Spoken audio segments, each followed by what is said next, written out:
Tulo ang patay ug mokabat sa 85 ka mga pamilya ang nawad-an og panimay gumikan sa sunog sa Barangay Poblasyon 2 sa Tagbilaran City sa Bohol. Nahitabo ang sunog ganina alas 12:10 sa kadlawon, duha ka adlaw sa dili pa ang Pasko. Sa inisyal nga investigasyon sa Tagbilaran City Fire Department, nagsugod ang sunog sa usa ka balay nga duol sa dagat ug paspas kining migatap. Gumikan kay sagad sa mga balay ginawa sa light materials. Mato ni Mayor Jane Yap, tulo ang patay din ang mga nabiktima nakitang nagako sa second floor sa balay diin nagsugod ang kalayo. Kilang mga biktima nga silang Edgar Manzano, 50 anyos, Remedios Bulacar, 50 anyos ug ang ilang anak nga babae nga si Mayer Manzano, 11 anyos. Nakaluwas ang usa ka anak kay didto kini natulog sa simbahan kay nagsilbi isip sa Kristan sa Misa Tigalio. Kadaghanan sa mga nasunugan way nadalang mga gamit.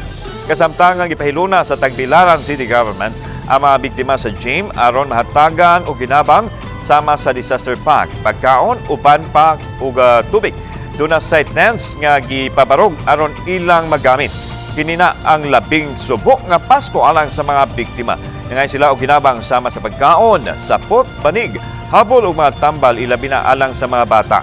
Padayon pang gibisigar sa kabumbirohan kunon sa hinungdan sa sunog o kung pilang tanyos nga gibilin niini.